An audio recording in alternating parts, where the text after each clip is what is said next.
plus 120% de chiffre d'affaires et le titre baisse. Pendant ce temps, une centaine de patrons du Quantique s'enferment à la Maison-Blanche et l'État américain annonce qu'il ne veut plus seulement financer le Quantique, il veut l'acheter. Bienvenue dans la semaine où le Quantique est passé de la promesse au chèque. Au programme de ce vendredi Quantique, ce qui s'est vraiment dit au sommet de la Maison-Blanche est le piège à 2 milliards que vous allez voir circuler partout.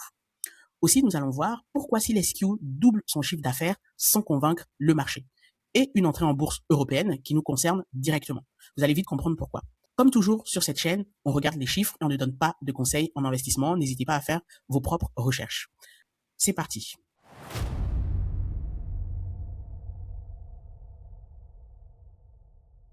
Alors remontons au mardi 7 juin, 11h du matin, au bâtiment Eisenhower, juste à côté de la Maison-Blanche. Une centaine de participants, gouvernement, industrie, université.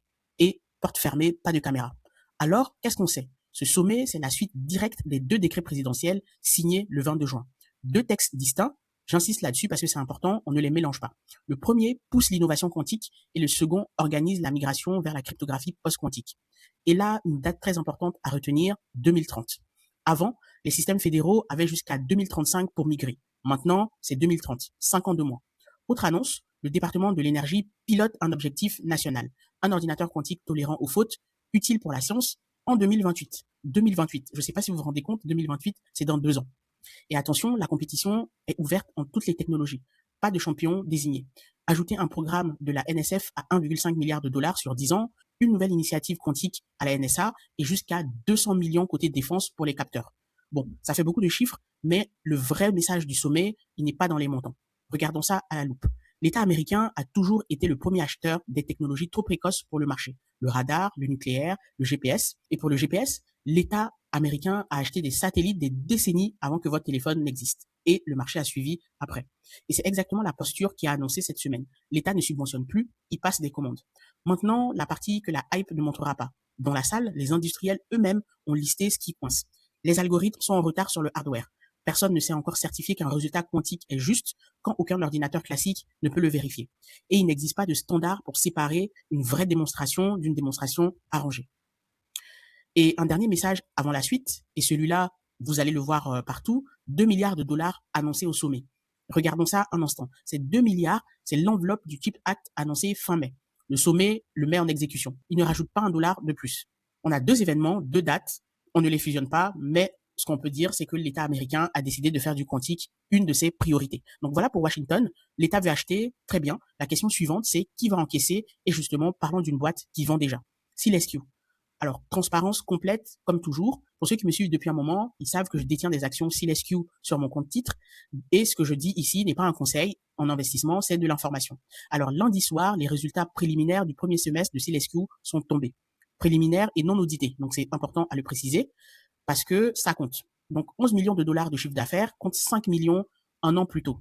Plus de 120%. C'est une accélération réelle. 4 millions au premier trimestre, 7 au deuxième. Et côté trésorerie, environ 495 millions de dollars. Et là, vous vous dites, jackpot. Eh bien, pas si vite. Le cash a été gonflé par une levée de 125 millions en mars. C'est de l'argent frais, oui, mais de l'argent frais, ça veut dire des nouvelles actions en circulation, donc de la dilution pour les actionnaires. Il faut toujours garder les deux en tête. La guidance annuelle est confirmée entre 27 et 36 millions et le pipeline annoncé plus de 225 millions d'ici 2029. Là encore, on respire un peu. Un pipeline, ce ne sont pas vraiment des commandes, ce sont des discussions, ce sont des prospections. Des estimations, du management également. Alors, avec tout ça, le marché a applaudi? Eh bien non. Le jour de l'annonce, le titre a d'abord reculé, autour de 6 à 7% en séance. Et là, vous dites, bah, mais pourquoi? Question légitime, le chiffre d'affaires double, mais le titre, quant à lui, il baisse. Eh bien, parce que doubler 5 millions, ça fait 11 millions. Pour une société valorisée à plusieurs centaines de millions, le marché ne regarde pas le pourcentage, il regarde le ratio. Et 11 millions, ça ne justifie pas encore la valorisation. Donc voilà la vérité, toute simple. C'est juste que les ratios en fait de SealSQ sont trop élevés et que le marché attend encore plus de leur part. Alors, qu'est-ce qui s'est passé pour la suite? Mercredi, on a assisté à un rebond. Nouvelle annonce. Un partenariat avec Global Foundries, un des plus gros fondeurs de semi-conducteurs de la planète. Sécurité post-quantique, puce cryogénique, chaîne d'approvisionnement souveraine. Sur le papier, ça colle parfaitement à la stratégie. Et soyons précis sur la nature du document. C'est un MOU, un Memorandum d'entente. Des fiançailles, pas un mariage. Aucun montant, aucune commande, aucun engagement ferme. C'est un signal, pas un chiffre. Mon verdict sur ce sujet, à titre informatif, bien évidemment, c'est que la trajectoire s'accélère, le cash donne du temps, ça permet d'avoir, comme on dit, la poire pour la soif, mais le vrai test, ce sont les premières ventes de puces post-quantiques QS7001. C'est le nom du produit de SealSQ qui sont attendues d'ici fin 2026. D'ici là, tout le reste, c'est de la préparation. Les fourchettes de valorisation et la structure du capital de SealSQ, vous les trouverez bien évidemment sur le Quantum Wall, le lien est en description. Et comme on parle de SealSQ, je vais faire un dossier mardi sur cette action parce que vous avez voté pour SealSQ sur la vidéo de mardi. Donc c'est SealSQ qui sera analysé et je vous prépare pas mal de surprises parce que SealSQ, c'est une entreprise qui est assez surprenante. Donc j'ai découvert pas mal de choses sur leur roadmap, pas mal de choses sur les partenariats et tout ce qu'ils font avec les entreprises, notamment en France. Je vous livre tout ça dans un dossier spécial SealSQ mardi. N'hésitez pas à vous abonner pour ne pas manquer cette vidéo. 3 actualités brèves pour finir. La première va vous parler, notamment pour ceux qui ont voté. La première actualité concerne UQM, donc qui est entré en bourse, comme vous le savez, par Vision SPAC. Donc le ticker IQMX sur le Nasdaq. Plus une cotation à Helsinki, première société quantique européenne cotée. Et dans la foulée, UQM a décroché un contrat avec Lumi IQ en Finlande. Un contrat de l'ordre de 30 millions d'euros, soit à peu près tout son chiffre d'affaires de l'année 2025. Et une signature. Donc là, on est vraiment sur quelque chose de concret avec une livraison prévue pour 2027. Deuxième actualité concerne Xanadu. Donc c'est une entreprise dont je parle très peu sur cette chaîne. Xanadu, pour faire bref, opère dans la photonique et est cotée sous le ticker XNDU. Donc cette entreprise ancre son expansion américaine à Albany, dans l'État de New York. Des effectifs américains multipliés par 5 depuis 2023. La photonique se rapproche des chaînes de production de semi-conducteurs. Donc ça, c'est un élément à suivre de très très près. Troisième actualité, IBM. Donc IBM que je détiens également en portefeuille. Transparence oblige, donc je vous l'indique. La cryptographie post-quantique devient un standard des nouvelles configurations Z17 et Linux One. C'est pas une première mondiale. Le Z16 avait déjà ouvert la voie. Mais quand la protection post-quantique devient l'équipement par défaut, c'est là que la migration devient la norme. Et pour nous, petits investisseurs, cette norme, c'est un marché. Je vous le répète très souvent sur cette chaîne.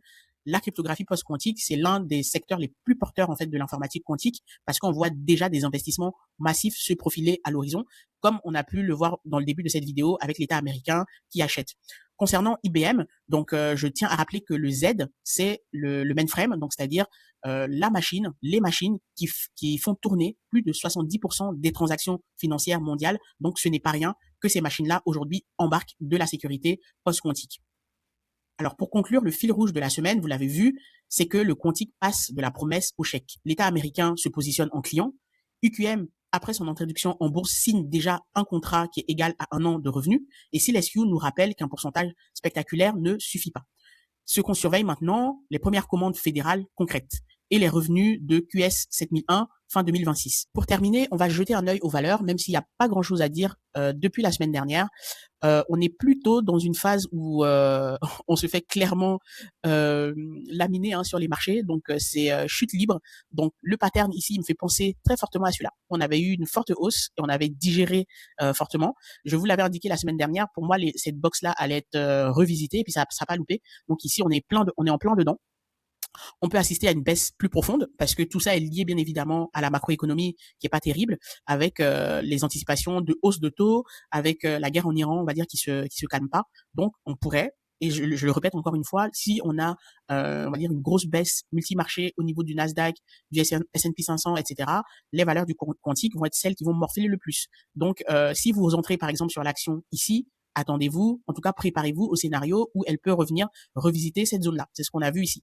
En tout cas, ici, ça avait rebondi direct comme une balle de ping-pong, mais on peut revenir visiter ici sous forme de retest pour repartir à la hausse un peu plus tard. En tout cas, il faut faire attention. C'est vrai que les baisses qui sont là peuvent paraître intéressantes, mais on risque d'aller un peu plus loin si les choses se gâtent niveau macro. Donc, on observe la même chose quasiment sur toutes les valeurs. Rigetti a exactement la même tête. D-Wave, c'est pareil. Donc, on vient encore revisiter une zone de laquelle on s'était extirpé quelques semaines avant. Et quand on regarde les autres valeurs, on est sur la même chose. Sur Google, c'est un peu différent. Donc, on a essayé de se reprendre, mais on tergiverse toujours ici. Mais Google avait connu un run phénoménal. Et pour moi, Google, voilà, c'est une valeur sur le long terme. Donc, toutes les baisses, en fait, sont intéressantes à prendre. Mais Google ne va pas échapper à la loi de la gravité. Si jamais, on va dire, ça se gâte encore plus sur les marchés, on pourrait revenir visiter des zones un peu plus basses comme celle-ci. Sur IBM, qu'est-ce qui se passe sur IBM? Alors IBM, voilà, nous fait quelque chose d'assez étrange. En tout cas, on est sorti définitivement de cette zone. On est revenu la retester un tout petit peu pour repartir. Donc, comme je vous l'ai répété plusieurs fois, c'est une zone assez clé sur laquelle on a travaillé un long moment, qu'on est revenu, on a travaillé plutôt un long moment ici, de laquelle on est sorti, qu'on est revenu visiter. Donc, ici, toute cette zone-là, pour moi, c'est un cours d'achat intéressant sur IBM. Bien évidemment, ce n'est pas un conseil en investissement. N'hésitez pas à faire vos propres recherches. Donc, toutes les informations que je vous partage ici, c'est pour vous aider dans votre décision, mais ne le considérez pas comme un conseil en investissement, c'est uniquement mon avis. Donc, cet avis, c'est que pour moi, IBM ici se paye pour une projection à long terme et que faut quand même envisager le scénario que si on paye de l'IBM dans cette zone, on peut très bien revenir plus bas encore. Donc, il faut avoir une approche plutôt de division de capital, donc y entrer petit à petit. Donc, en tout cas, comme je vous le répète souvent, pour moi, IBM, c'est une action sur le long terme. Donc, voilà, je n'hésite pas à renforcer ma position de temps en temps.